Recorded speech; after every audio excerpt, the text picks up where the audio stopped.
Hey kids, are you planning on doing an event this year? YouCanEvents.com. YouCanEvent.com is the first place you want to go when organizing your conference or event. With YouCanEvent.com, attract sponsors within 4 days and watch your ticket sales take off by having your event showcased in virtual reality. Virtual reality. It's real. It's virtual. It's a reality. Available on your iPhone, laptop, or tablet. Share the vision of your event, and at the same time, you can get the best price for your venue rentals, furniture, catering, vendors, entertainers, and everything else that you need for your event. Clowns. No, not clowns. YouCanEvents.com. The first place you want to go when organizing your event or conference. All right, let's get to the show. Hey kids, Dean with Crypto the Wonder Dog here. Hey, just a quick note that the North American Sports and Blockchain Conference moving from August to February. We're going to be having some more information on that coming really soon. New speakers, new sponsors, how you can get involved as a sponsor, how you can become part of the vendor area. You want to showcase something, some cool tool, toy, mechanism, technology, whatever. Make sure you get a hold of the people over at nasbc.co, and there's links on there to do the contact. So just had a talk with my buddies over at Multiven, and in particular the founder and CEO, Peter ALFRED, and really nice guy, and obviously one of the smartest guys I've ever talked to, and he's created so many great things on the blockchain, created great technology left and right. He worked in Silicon Valley during the web era, during the .com boom, and he has created Multiven, which is the Multiven Open Marketplace, the world's first blockchain-based marketplace for the global $3 trillion IT products and services industry. So people who have like Cisco and things like that, you're developing routers and IT stuff, that's where you're going to end up selling it. They already have a great list of people that are working with them, like McAfee, Pepsi, Thales, IKEA, which is where I used to shop a lot. I don't know if you guys have ever been to IKEA or know what IKEA is, but you go in, you can't pronounce the names of whatever you want to buy, you just know it's that table, and you show the piece of paper with the name, whatever it is, on there, and go, I'd like this thing here, I don't know how to pronounce it, the Brogelgog. And it brings you a little box that's about 4 by 4 inches, and you go home and it's your entertainment center for your living room. And I don't know how they package all that stuff in such a tiny little box, and but they do it. They're crazy guys. This is the Crypto the Wonder Dog show. We're being syndicated through several outlets, and I just got a message this morning from a group of guys over at, let me see if I can pull that up here. Where did you go? There it is. Oh God, that's loud. Anchor is a new app that, well, I mean, it's probably not new, but it's an app that you can listen to podcasts. They have asked me to become part of their broadcast group, I guess. Anchor FM Incorporated. You can get it on the App Store. Anchor. Make your own podcast. So they have a pretty good rating. It's 4.8 out of 5 stars, over 12,000 ratings, and it's free. So check it out. I don't know if I can even pull that up. Let's see if I can pull that up. Let's see here. Where? Oh, that's not it. Let's see. Oh, you know what I can do is, hold on, check this out. Technology, man. This is crazy stuff. And if you're listening to this on iTunes, you have no idea because dead airspace. Okay, so the app store. Here we go. Anchor.fm. The description for people who are listening on iTunes. Anchor is the easiest way to make podcasts ever. It's the only app that lets you record a high-quality podcast and distribute it everywhere, including Apple Podcast, all in one place. No fancy equipment or podcast experience necessary, and it's 100% free. Make a podcast from your iPhone, iPad, or computer.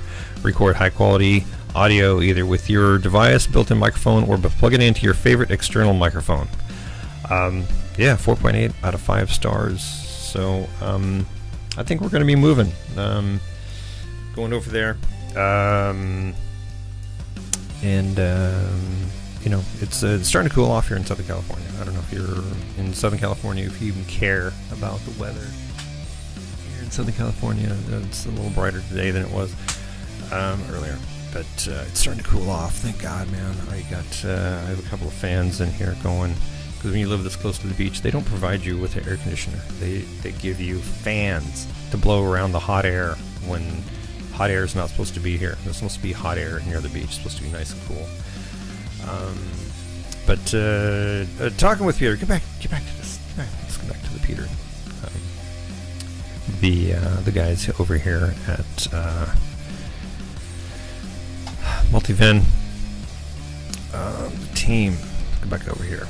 So Peter, he seems like the guy that's they're taking care of business. They want to make sure that this ecosystem of cryptocurrencies and Bitcoin is around for the long haul, and they're doing some protection. They're doing what you would want to ensure the safety of it, ensure the longevity, and they're I'll let him explain that, but. They're very passionate about the space, like it seems like everyone in this is, and has my good friend Jillian on their board, and he just said that Jillian's just got named to one of the some kind of crazy new thing that she just did. Let's see if we can bring up her LinkedIn profile. She's such a nice lady. I really enjoy talking with her. ICO advisor, crypto journalist, blockchain speaker, broadcast. Dublin City FM, East Coast FM, writer, law changer, and a dreamer. 50 most influential women in blockchain. So she's a lot of fun to talk to. If you get a chance to become friends with her, message her. She will respond to you, guaranteed. She's just that cool. So, all right, guys, let's get back to Crypto the Wonder Dog Show and the guys over at Multiven. And let's see, where did I put that? Let's go back over there. Multiven, multiven.io, and get it today. All right, get involved. Obviously, you can't do that if you're in the U.S. So back to everyone here at Crypto the Wonder Dog, and now the guys at Multiven. Peter. Okay. You guys ready to start the show? All right, let's start the show.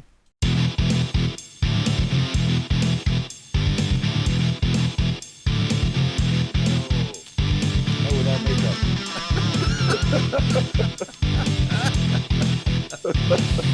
Oh, that's funny, man. By the way, you can see Roman right there. Yeah. Oh, there he is. Look at that. There You guys are hanging out in the same office. That's very rare. Right now. Every time I talk to people, it's like somebody's in Ukraine, somebody's in Russia, somebody's in Singapore. No. Yeah. We're all live and direct from beautiful Paris. From Paris. Paris right now. Wow. Yes. 1 minute. Yeah. Wow. City of love. It is more beautiful in real life. You should come over. I would love to, man. I would love to.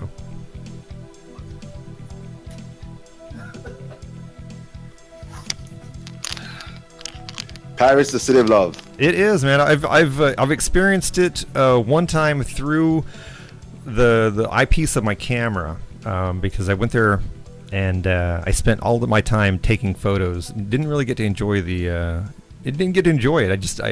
experienced it through a camera. That's cool. That's cool. Yeah. So How long ago was that? Gosh, 2006, 2005. Okay, that's Yeah, cool. it's been a We should while. we should get you over here after the SEO. I would love party. to, man. Yeah, You know, I got it's really cool.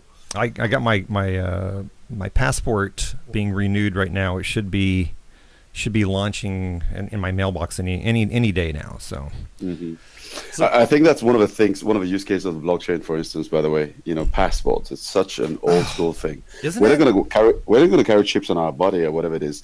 But I think there's a way we should be able to cryptographically link our biometric Yeah. to our passport, which should live on the blockchain, so that we don't have to carry anything physical. Absolutely. You get to the airport, you scan your thumb or your iris, boom, it pulls your passport. It basically decrypts your passport on the blockchain. Yes. The border patrol guys can say, "Oh yes, it's you." It's Yeah. And once you click close, it's back encrypted. End Absolutely. of story. That's what it You leave your should be. thumb on there, it's decrypted. You take it off, it's encrypted again. Yeah. It vanishes. That's it. That's- Ta-da! Oh, and just breezing right through the airport. Wouldn't that be great? That'd be wonderful. Man. So, all right. Smart luggage as well, smart baggage. So that you tell the bags where you code in your destination address, and the bags will basically find their way to the destination. Yes. Yes. Yeah. There's nothing worse than going to another country without your bags, man. Getting there and you get off the airplane. You're sweaty, Yes, you're sweaty, and your bag is still in Chicago. Yeah, I experienced that when I went to Venice and got to Venice and Venice, Texas, or Venice? Venice, Italy. Venice, Italy, and I got off the plane. I thank God I had my camera. I was doing interviews over there. I had my camera and my my audio recorder, Yeah. but no underwear. No, Ouch. no underwear. That's cool. Every That's morning, very- every morning I had to go down to a little vendor and buy underwear that was had like a graphic of David on it. Wow. Yeah, That's interesting. I did that, man. And then the day I left, I go to the train station and there's my luggage. So That's how cool. All fresh. yeah, all fresh. Yes. So all right. So what Peter? What tell me about yourself. What do we got going on with you today? I'm just a little guy looking to help make the world a better place in my own little way. Yeah. And a little geek, born and raised in Nigeria, in Africa, Yeah. and also raised in England as well, in London. Dual nationality, British and Nigerian. Yeah. So went to school, went to university. Growing up, I was a bit of a geek. Yeah. Head of a science club in high school. When the teacher doesn't show up, I teach. I taught my colleagues, mathematics and chemistry.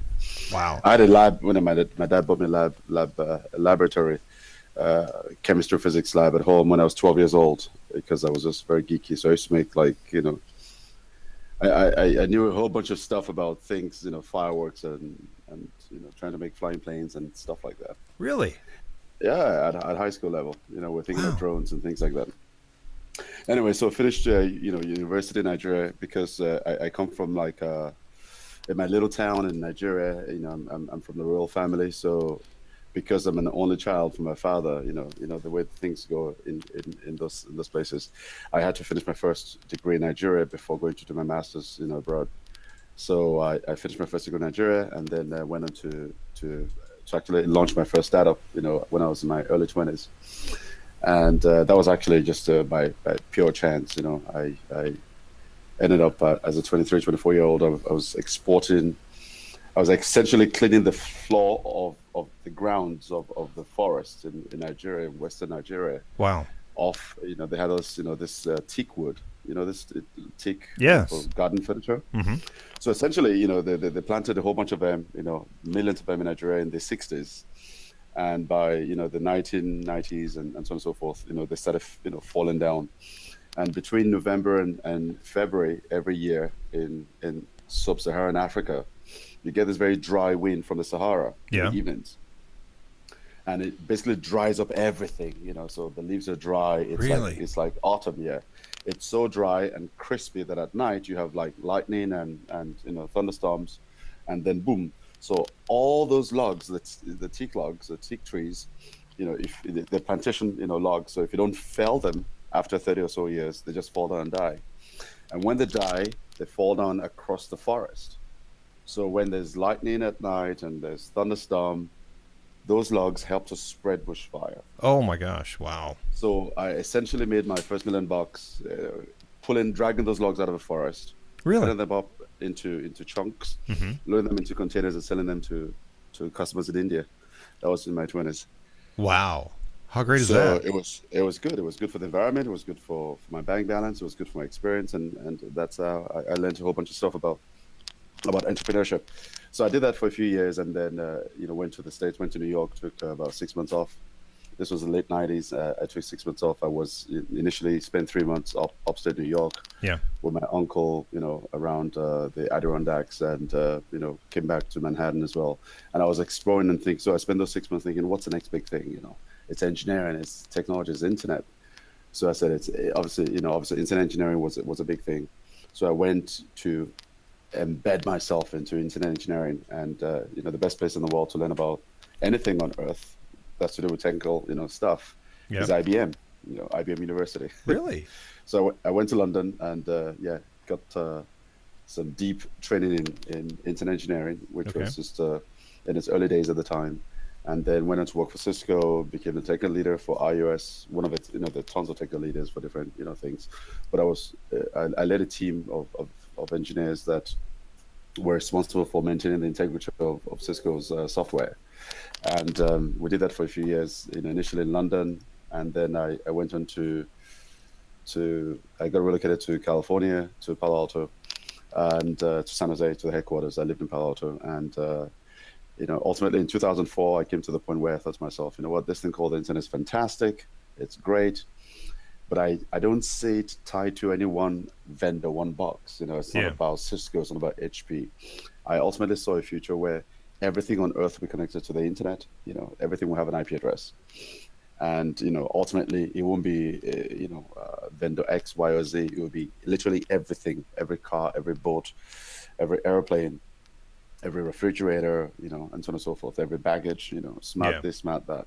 And I thought to myself, the future is actually not in making those boxes, because I thought ultimately hardware will become a commodity. Ultimately, all software will be open source for it to be trusted. Yep. And the value, if you look at the value chain of all companies, you start with making boxes, and then you move up to make software, and then ultimately you move up to become a service company. Think IBM, and so on and so forth. So I said to myself, the future is in services. The future is in helping to make all these internet-enabled devices work together, ensure that the data they transmit back and forth is secure. Because having worked at Cisco, I was exposed to the vast amounts of vulnerabilities that exist in software. And it's not just a case of people writing bad code. It's a case of we're humans. We're not perfect. No. No matter the intent, no matter how good you are as a software engineer, there'll be errors in those codes, and there are baddies out there looking to exploit those things. That's right. To hack your network. Yeah. So I said to myself, 2005, I'm going to go create a company. So I quit Cisco in 2005, and it was it was a great job. It was wonderful. It was fun. But ultimately, when I quit in 2005, I said I'm going to go create a company called Multiven. We took some time in Palo Alto to brainstorm on the name, and I did some executive programs at Stanford. Between 2004 and 2006. So it was very empowering, and ultimately came up with the name Multiven to mean the word, from the word multi-vendor. The internet will always be multi-vendor. Okay. Beautiful. And that's it. So the mission was very simple. The first mission was, let's go create this company, and let's create great technology that will harness the expertise of the people that have the knowledge out there, and use it to make the internet work better, and charge a lower cost for that. So before we came into the picture at the time, sorry, go ahead. I was gonna say, when you did Multiven, was it like multiven.com, or was did you? No, it was multiven.com. .com. Okay. .com. And what year was this? It's 2005. 2005. Okay. All right. Go ahead. 2005. Right. The Multiven, it was Multiven Inc. Obviously in California, in Palo Alto, in Silicon Valley those days, as it is still till today. When you have an idea for a startup, you go first. The first people you talk to are the attorneys. Yeah. the corporate attorneys for things like this, and so spoke to our attorneys, and they incorporated the company in Delaware, and just like Google is incorporated in Delaware, everybody else, Facebook, everybody else out there. So we did it, and it was fun. I coded for about 6 months, and it was simple. So the task was this: let's go create a company that would essentially be the doctor for the internet, help make it work better. All the software that looks at, that runs the internet will be the objective, independent doctor that will help make it all function. And if there are bugs or backdoors or anything, we'll shut them down, holistically.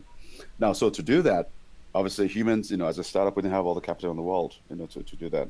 So the first thing we said is that we need to go, do this. To achieve this goal, we needed to build an AI engine, an artificial intelligence engine that will be able to, because obviously the internet is so vast and so, so enormous, we couldn't, do this ourselves. Let's use machine. Let's find. So essentially, we created this machine called MySolver, and then said, okay, fine, we've built the machine now.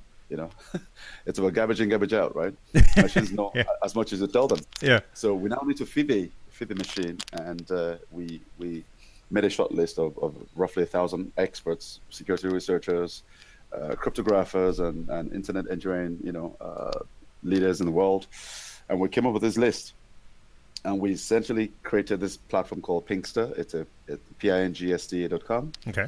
And Pingster is, the word ping is a tool we use in troubleshooting networks. You can ping yahoo.com, ping google.com, and if you get back the packets, it means that obviously between you and that endpoint, it's reachable at the network layer, so to speak.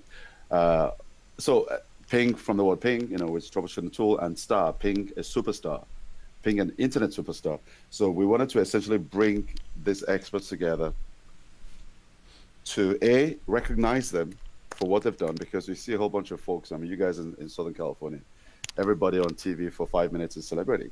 Yeah. But all the superstars that help to invent the various protocols that make up the internet, they walk around Palo Alto every day. No one says hi to them. No. Yeah. It's crazy. I met Steve Jobs, 5-6 times. We used to haggle at Whole Foods, trying to grab a pie here, a pie there. There are no bodyguards. You go to LA, some guy, has got 10 followers on Instagram, is walking around with 10 bodyguards on Sunset Boulevard. Yeah, he's got his entourage and they're in their Escalades. They're going down Sunset. Exactly. Yeah. So that was one of the cool things about Palo Alto, is that it's about Northern California, is that it's very grounded, it's very humble. Yeah. And people are real. So we essentially wanted to, we came up with this list, and the goal was bring them together. The fact that they were even invited was us, a little way, recognizing their contributions to internet engineering, so to speak. Yeah. So the likes of Dr. Lawrence Roberts, he signed up. He's a gentleman that the US DoD tasked with creating the ARPANET in 1967. He designed it and launched it. Yeah. Tony Lee, he created BGP4. He co-invented it with a couple of other folks. BGP is the protocol it's essentially the routing protocol that runs the internet backbone. And one of my other very, very, fund members is the late Hal Finney, who I strongly believe is Satoshi Nakamoto. So Hal joined in 2007 as well. Literally 99% of them joined within the month of us inviting them to join. And we haven't actually invited any new person to the community in the last 10, 11 years. Really? Yes. Wow. So how do we do what we do? The secret sauce is very simple. Before we came into the picture, it was only if you bought a router from Cisco or a server from HP, you had to go to Cisco to maintain the software that runs. You have to pay Cisco every year to maintain the software that runs your router, and you have to pay HP separately every year to maintain the software that runs the server. Really? That you bought from them. Yeah. All right. They had a full monopoly on the service. And after 5-6 years, because they had the full 100% monopoly on the service of the software, they would call you and say, "Hey, Dean, guess what? That box you bought 5 years ago, which is perfectly healthy, is now end of life, end of sale, and we're going to stop support, switch off support in 6 months, unless you go buy the new shiny big box for 3, 4, 5, 10x of the box." So we said, maintenance of the integrity of the software is not necessarily the competence of the manufacturers, because they typically see themselves as box manufacturers. And software is that thing that they have to write to make the software, to make the hardware function. Yeah. And services, that thing they just deploy for 5-6 years until they want to push new boxes to you. So we said, IP is IP, whether it's a Cisco box, Juniper box, HP, it doesn't make a difference. No. Internet protocol was defined at the Internet Engineering Task Force. It's a global open standard that anyone can deploy into their networks. And all the features and functionalities are also interoperable. So we said we want to be the doctors such that we want to create a service that will provide customers and owners and operators of networks with an alternative service to the manufacturers, so that we can help, independently maintain the software that runs, networks around the world. Yeah. And that's it. So we started, and we had a lower cost service than the manufacturers. We were simpler. It was a lot more efficient. And you come to us, we were multi-vendor, so we can maintain and the software that runs all your networks, all your devices, without you having to go to multiple vendors. Yeah. And we did that very well. And ultimately in 2007, we had this little battle with Cisco, 2008 rather, because they said to our customers that if the customer didn't have a software maintenance contract, they wouldn't get software bug fixes. No way. Wow. Which is, the holy grail. That's how, most manufacturers lock and foreclose the market, by preventing others to get into the game. And they say, hey, guess what? Yes, you paid for the right to use the software, right? Yeah. But because you're not paying us some annual fee, you're not going to get a software update that will correct the defect that we made. You know what I mean? So it's simple. Uh-huh. So I paid you for a bug. You either fix it, or you refund my money and take your software. Let me go buy my box myself from somewhere else. Wow. But they said no. So ultimately, we had to file a lawsuit against Cisco. It was a U.S. federal antitrust lawsuit, and they did a whole bunch of really wacky stuff, from Mission Impossible.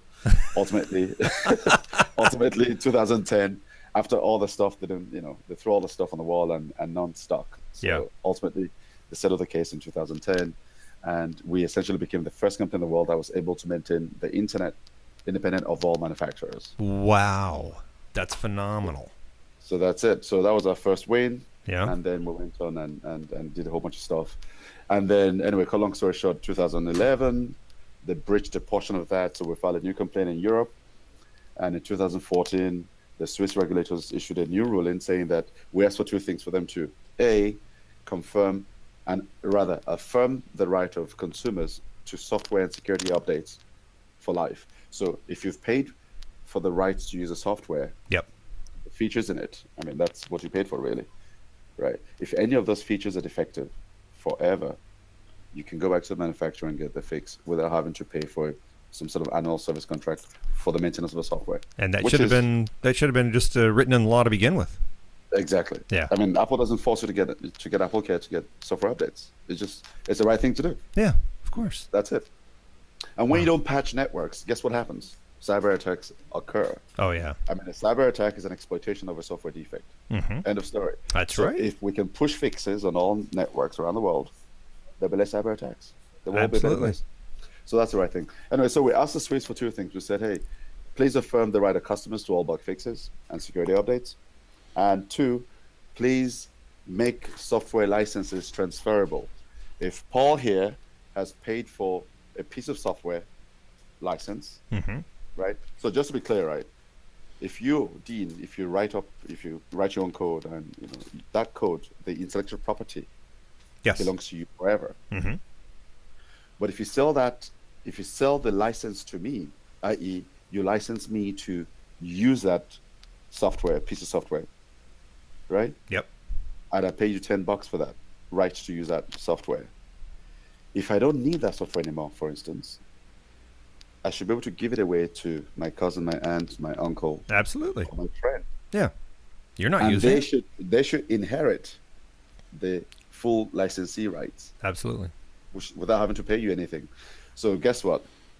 That was the way it was before 2014. If you pay for software, you have to, and you give that software away. The new owner of the software you give it to will have to pay the full amount that you paid. Oh, wow. To the manufacturer again, in order for them to be able to be recognized as a new licensee of the software. We thought that was illegal as well. So we asked for the two things: bug fixes for all and security updates for all, as well as the transferability of software licenses. and the Swiss ruled in 2014 saying yes to both of them. And that was a trigger for us to go create a marketplace for software licenses. Wow. Look at that. Look at that. Wow. So halfway through that, in 2015, we essentially started coding this. In 2016, 17, we're like 75% done with the marketplace, and we stopped in late last year and said, there's something wrong with this. We're not trying to recreate another Amazon on the internet. We're not trying to recreate another, centralized marketplace. Yeah. And then the aha moment for us was what we need to do was to create the world's first blockchain-based marketplace, not just for software, for the entire IT products and services market. So whether it's hardware, software, or services, we are now developing the world's first blockchain-based marketplace so that everyone on Earth can buy and sell computers, smartphones, laptops, anything that has an IP address. Anything with an IP address. Powered solely by smart contracts. Yeah. And we're launching that. We're developing that right now on the Ethereum blockchain. Okay. And that's Multiven, right? That's multiven.io. .io. Okay, so we're going to pull that up right now. So we're at 20 days, 23 hours, 22 minutes, 33 seconds. The public pre-sale is open. That's it. So basically, that was the trigger to go create a marketplace. Now you can see how the whole thing ties together. And then essentially last year we said, no, we don't want to create another centralized marketplace because that's not the future. The future is decentralized. To recap, to go back to 2006, by the way, right? Yeah.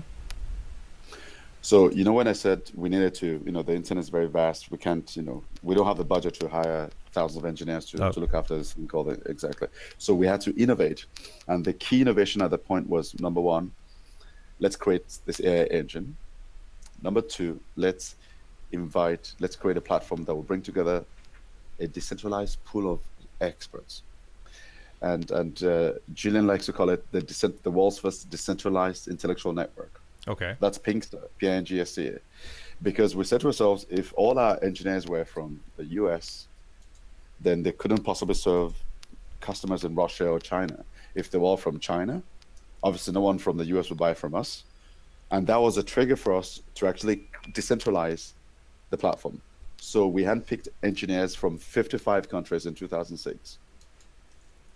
And the community policies itself. We have everything you do, what you're working on, I can see, I can add value, and so on and so forth. And because we're all experts, there's no BS anywhere. Yeah. So that was a cool thing. So because of that, and it was, the irony is that Hal Finney joined as well, and so on and so forth, and who knew that he was working on Bitcoin protocol. But yeah, so if you now fast track, we now said to ourselves in 2014, 15, 16, guess what we need to do? This is last year. What we need to do is not to build another centralized marketplace, is to build a decentralized marketplace on the blockchain to essentially, and our mission is simple. We want to be the global leader at blockchain commerce within the next 3 years. Within the next 3 years. Wow. Yes, sir. Okay. And that's it. So we launched our ICO officially it started 2 weeks ago. Okay. And the core mission is to distribute our tokens. Okay, and it's the MTC token, right? MTC token. It's a multi-coin. Okay. So it's a marketplace on the blockchain, the world's first blockchain-based marketplace for the $3-4 trillion IT hardware, software, and services market. Yeah. And the multi-coin is the sole medium of exchange. There are no humans involved whatsoever. You, the human, will trade with other humans on the Ethereum blockchain. It's peer-to-peer, powered solely by smart contracts. Wow. And looking here on the features, it's a global tariff-free trade, which Amazon and eBay and OEMs, they don't offer that. Blockchain-based, obviously, peer-to-peer, dramatically lower cost, decentralized procurement. Because they're not intermediaries. Yes. Immutable proof of ownership records, zero commissions, so cutting out all the middlemen. That's correct. Yeah, this is awesome. Can I tell you a little bit about immutable proof of ownership record? Please. So, do you have a laptop? Yes, I do. What make is it? Apple. Did you buy it from Apple yourself? I was second owner. Second owner. You're the target audience for this. Okay. So the first owner bought that laptop from Apple, right? Yes. he or she got a receipt from Apple, Yep. which is a proof of ownership. When he or she sold that laptop to you, is Apple aware of that transaction?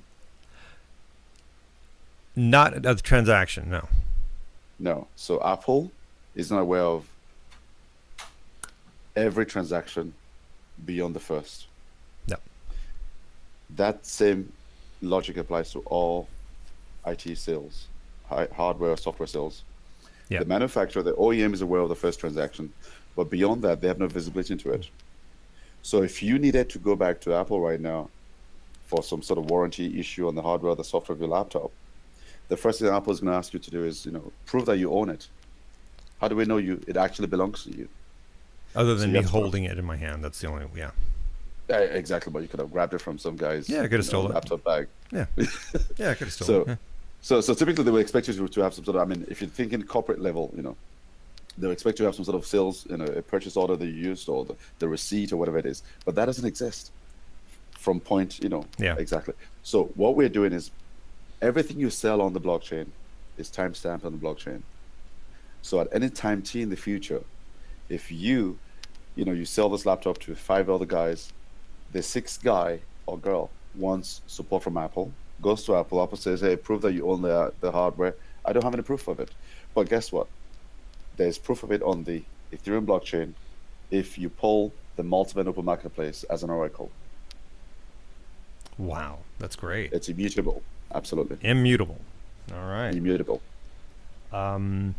Okay, so let's cruise back over here to the pulling it up here again. And you have a video here that people can watch about this. This is Discover the Multiven Open Marketplace, and I would encourage people to click on that and watch that. MOM is a decentralized IT products and service blockchain-based marketplace. Why should I buy multicoins? So I'll let you take that one as we're looking at the screen here. Yeah. So why should I buy multicoins? It's Yes. pretty simple. The cool thing is this: both the buyers, obviously, if you're going to purchase something on the marketplace, you need to have multicoins. It's a sole medium exchange. Okay. So create a max supply of 2 billion multicoins to target a $3 trillion market. Okay.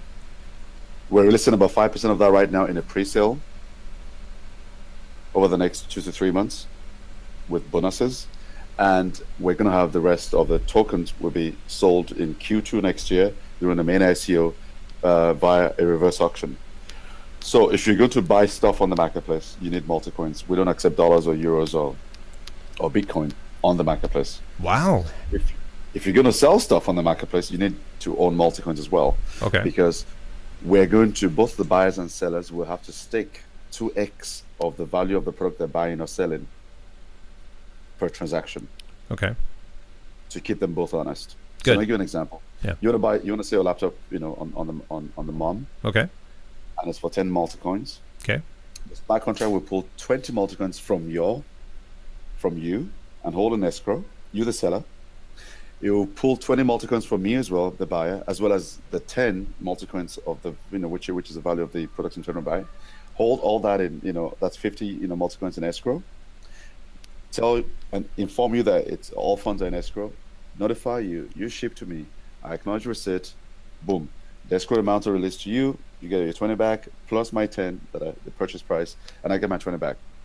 Wow. If there are any disputes, Okay. i.e., I try to be smart or you try to be smart, then an oracle will be called to intervene, and whoever's been naughty, if you didn't ship it and you actually said you shipped it, and we found out you didn't ship it, you lose your 2x, your 20 multicoins in escrow. So you have a lot more to lose by being dishonest than being honest. Wow, that's great. Okay, and then obviously, you have shipping numbers and tracking numbers and things like that. Exactly, yeah. FedEx and UPS and all that stuff. Okay, so all that can be validated and very very quickly. Yeah. Now, one of the cool things about the Multiven Open Marketplace is that because our background is in software integrity maintenance and cyber defense, we're looking to deploy and ship and push all this expertise, all the knowledge we've gained and know-how we've built in the last 12, 13 years. Yeah. We're looking to actually use this, guess what, to protect the Bitcoin network. against cyber attacks. Really? Yes. How great is So that? we're using a portion of the transaction fees from the Multiven Open Marketplace to compensate those network engineers that you just saw on Pinkster, Yeah. and they will be actively defending the Bitcoin node network against attacks that could centralize them under the jurisdiction of one actor. It's very simple. So it's called the BFENS program, blockchain, Bitcoin, blockchain, cyber defense. Okay. So we're shortened to BFENS. So Defense. that's BFENS. All right. And then obviously you can hold on, as an investment, the coins, Yep. because obviously the demand will go up. You can loan it out, because maybe, we foresee that, a whole bunch of ancillary services will thrive and flourish on the marketplace. For instance, I want to buy that laptop from you for 10 multicoins. I only got 9.5 multicoins, I need an extra 0.5. What do I do? Could I, loan it from someone else that's got, some, and so those are some things that we think will possibly, thrive as you expect, with capital, around the world. And then going back to our background again of engineering and software engineering and cyber defense, because we know that it's very possible. It's very possible to shut down Bitcoin, for instance, or shut down Ethereum and so on and so forth. Yeah. Because at the end of the day, there's software running on boxes around the world, and they need to speak to each other through the internet. And typically they speak to each other, they connect to each other around the world through routers. Yeah. And those routers can see those traffic and conversations going back and forth. So a baddie could tell those routers to stop passing this traffic. Really? It's very easy. Wow. So we are looking to prevent that or make that very difficult. Okay. Through the BFENS program, and to cement the future of Bitcoin, which is the reserve currency of the entire cryptocurrency ecosystem. Mm-hmm. And without Bitcoin, there's nothing. It's over. To secure Bitcoin's future, we are actually going to create nanosatellites in the next 5 years. Through as portions of the transaction fees, we're going to use it also towards this nanosatellite development, and it'll be just basic, commercial off-the-shelf boxes. Pretty small, less than 10 kilograms. Okay. Load them with some memory. Load them with some, OS, open source OS, with powered with what we call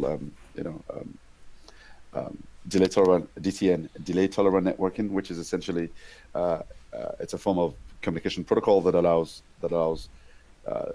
devices at interplanetary distances to communicate with each other. Okay.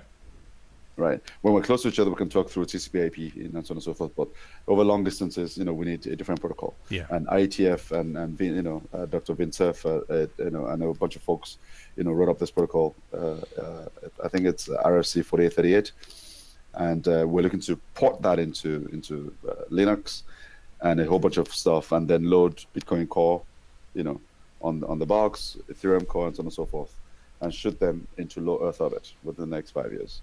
So the first 9 will be in orbit in 5 years. So there will be full nodes in orbit. We call them NEOs, nodes in orbit. Okay. Orbit in Earth. Okay, cool. That's it. Right on. That's it. And that obviously that's going to be on Multiven. You're going to be selling those on there, right? Actually, they're free. I mean, we're doing this. We're going to be shipping. It's going to have Bitcoin Core, Ethereum Core, but we foresee that we'll probably have space for 20, 30 other big, blockchain products. So it's an airplane. Think of it as a satellite with 20, 30 seats. We have enough storage capacity on each of them that we could accommodate additional, blockchain projects. Maybe EOS wants to come on board. Maybe NEO wants to come on board, and so on and so forth. Wow, how great is that? Man, you guys are doing some crazy stuff over there. Why did you guys end up in Paris? What brought you to Paris? No, I'm from London. I'm European as well as African. So, yeah.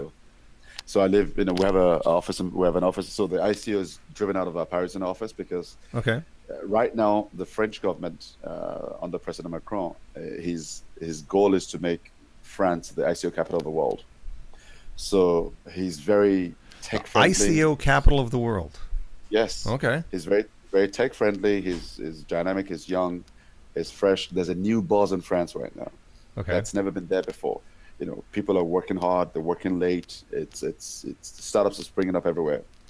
So in my opinion, obviously UK will be ideal, but with Brexit and all that stuff, it's not positive, right? The US is cool, but it's not embracing blockchain and cryptocurrencies per se. No, it's not. It's at not. governmental level. It's horrible. So, and I guess it's Europe's time to thrive, so to speak, and take the leadership on this. Wow. Yeah. So I noticed that there's a lot of the tech that's coming out of Ukraine and Russia and stuff like that. So Yes. you guys have The Eastern Europeans they're embracing blockchain at a rapid pace. they are. And I think I heard someone say that the US control the internet, the Eastern Europeans want to control the blockchain. I think they are. Well, Yeah. not control, but at least be at the forefront of innovation, so to speak. It does So, seem yeah. like that. Yeah. Yeah. So that's it. So in Europe, France and Switzerland are the foremost countries that are most at the forefront of the cryptocurrency ecosystem. Yeah. How are the taxes there? I mean, how's that working? I mean, taxes are taxes, but I think President Macron is doing a whole bunch of stuff to make it a lot more exciting for entrepreneurs to settle down in France. Yeah. I mean, I think JP Morgan has moved from London to Paris. Oh, really? Citigroup has moved from London to Paris. And it's booming. Now the Great banking food, system, great lifestyle. Yeah. Yeah. So we obviously still have issues with the banking system. We can't deposit a Bitcoin into our bank accounts, and if you want to open a bank account because you're a crypto company, that's they still kind of frown on that. So how are you guys working with that? Honestly, in my opinion, I don't. We are so invested in and believe in this entire cryptocurrency ecosystem that we don't want to leave outside of the blockchain. Yeah. Yeah. I mean, ultimately, everything, the cryptocurrency ecosystem is going to be fully independent of the fiat world, ultimately. And that scares the hell out of the banks, right? It does, but, so did the internet when the internet started. Yeah. Yeah. It scared the hell out of a whole bunch of, mom and pop shops. But ultimately, they all thrived on the internet with e-commerce and all the stuff. All got acquired. But you can't stop it. You can't, you can only regulate what you can catch. You can't regulate air. No. You cannot, you know what I mean? So you cannot regulate, you can say, oh, you're going to regulate Bitcoin. It's not something that's under your control. So you can't regulate it. No, you can't. No. And you can't stop the movement as well. I think it's started and it's here to stay. Yeah. Now you said so the taxes like there's so many stupid things that are happening over here. One of the things is every time you move a cryptocurrency from one wallet to another, they consider that a transaction and they want to tax you on that here. That's crazy, isn't it? It's just because of the plain, obviously obviously of the lawmakers who are in IRS or I don't know who the lawmakers are that do that kind of stuff. But I heard Wyoming is doing some really cool stuff with cryptocurrencies, right? That what? Wyoming. Yeah, and that's another thing is that they crypto friendly. Well, they are, but they can't go against federal. They can't go against federal regulations. They can go against they can create their own. Obviously, their state regulations. Just like cannabis was legalized in some places, but they weren't putting their money in the banks because the banks could still be frozen from the federal government. So these cannabis companies walking around with bags of money, it was very very dangerous for them. Yeah. So Absolutely. yeah. Honestly, in my opinion, ultimately everything will be on the blockchain, and you don't need to worry about things like that. Yeah. And that's a long-term goal. Wow. Okay. So let's go back to the ICO here. Okay. So tell us what's happening now. What are the next steps with your ICO here at Multiven? So ICO started. It started about 2 weeks ago. Okay. We have a soft cap of $10 million that we're going to raise, and a hard cap of $50 million. That's it. Hard cap of $50 million. Some of the funds to build out the marketplace, to invest in start developing the defense program, start developing nodes in orbit. Essentially, it's a simple thing. We're building the marketplace, the world's first blockchain-based marketplace. We call it B-commerce. E-commerce was great, but it's come to its B-commerce. B-commerce. I've never heard that one. That's a new one for me, man. B-commerce. Yeah, we call it the P2A commerce. So P-commerce was the beginning, which we still do. A physical commerce, you go to the store, you buy a coffee, you walk away from it. Yep. And then the internet came and we evolved and set up, buying stuff online, e-commerce. But those shops, those marketplaces, are centralized. They're controlled by Mr. Bezos or Mr. Zuckerberg, and so on and so forth. Yep. And now with blockchain, we can now move up to the next, it's next layer up, blockchain commerce. So when you buy stuff on Amazon, it's you, Dean, making that purchase. You click your one-click thing or your two-click thing, and you buy the stuff. You put a credit card or whatever it is. Yeah. With blockchain commerce, there are no humans involved in the transaction. It's all done through smart contracts. You list it for sale. The smart contracts handles all the transaction, the invoicing, the receipts, the payments, all that. It's all done automatically. That's great. And we're laying the foundation for the ultimate frontier, what we call A-commerce. AI to AI commerce. So now I'm still going to be listing my stuff to sell on the blockchain. Yeah. But ultimately, it will be your fridge, the air in your fridge, ordering stuff from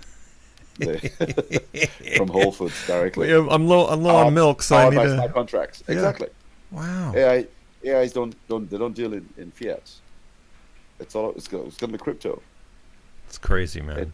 So we're essentially tokenizing our successful business, our 13-year-old business, by launching this marketplace and deploying our expertise in networking and cyber defense towards defending the foundation of the entire cryptocurrency ecosystem, Bitcoin nodes. Without nodes, there is no Bitcoin. Without Bitcoin, there is no crypto. End of story. Yep. So we're protecting Bitcoin nodes and Ethereum nodes because Ethereum is we live within Ethereum blockchain today. Okay. Right? And then we're using our networking expertise to build satellites powered by delay tolerant networking so that those nodes can decentralize further out of Earth, out of our planet, well, into our orbit, but out of the physical planet, beyond the reach of adversaries that may want to shut them down. Sure. Wow. So that's it. Simple. That's phenomenal, man. I see it's live. It's going to go on for another 2 months, 2.5 months. Okay. Yeah. All right. 40% bonus right now, 30% next month, and 20%, the month after, and that's it. And you guys already have some clients like McAfee, Pepsi, IKEA. Absolutely. We have hundreds of clients around the world, that have been supporting them particular networks. Absolutely. That's crazy, man. And your ICO benches mark was 4.1. That's crazy. That's really good. Coin. I think it's actually 4.2 now. Oh, 4.2. Okay. All right. I think. Mm-hmm. And then Coin Market Plus 8.9. Very nice. And Thank you, sir. Wiser ICO 4.6 out of 5. So you've gotten great marks all across the board. People should feel very confident in participating with you guys. And obviously, United States citizens can't play with you yet, right? Well, sadly, they can't purchase. Yeah, they can be gifted. They can be gifted. Wonderful. Okay, yes. Very nice. And then once it hits the exchanges and everything, so this is obviously one of the Amazon type of products that'll change the world.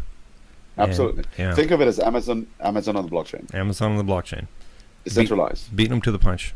And you got all your social media here. You got Twitter. You got YouTube videos. Yes, sir. LinkedIn and Telegram. So encourage everyone to be part of this. Please get a hold of you guys and your team. I noticed that you got my really good friend Jillian Godsill on here. Jillian is one of our evangelists. She's a rock star. She is. Cool. I like her a lot. She is so much fun to talk to. I had her on my show not too long ago, and we talk all the time now. That's cool. Yeah. I think she was actually, a couple of days ago, she was appointed to the U.S. blockchain organization, to the board, I think. Are you serious? Yeah. Oh, that's crazy, man. U.S. blockchain association name's Irish. Yeah, the title of the document says, it's online right now, actually. Yeah, it's cool. Wow. Yeah, because she, she's friends with Simon. at Irish Tech News, and they're syndicating our show over there now. So everything that we do on YouTube and iTunes, it gets syndicated through them also. Perfect. So this will be on there. Perfect. And so yeah. So basically, you know, the key message, you know, for the world is, if you like cryptocurrencies, join us. Support our ICO. Yeah, absolutely. Because we're helping to protect the future of this entire ecosystem. And all the data is on multiven.io, multiven.io. Check it out. I will. Yep. All right, guys. It was great hanging out with you, man. And you know, we'd like to you know, have you back on whenever this is when it's on the exchanges, and talk about what your next technology is going to be, and what your next steps. Because I'm sure this isn't your last rodeo. I'm sure this is going to be something that's going to be just another feather in your cap. You're going to move on to something bigger and better. Amen. Thank you so much, Dan. All right, on. All right, thanks, guys. Good talk. Cheers, buddy. Bye. Thanks.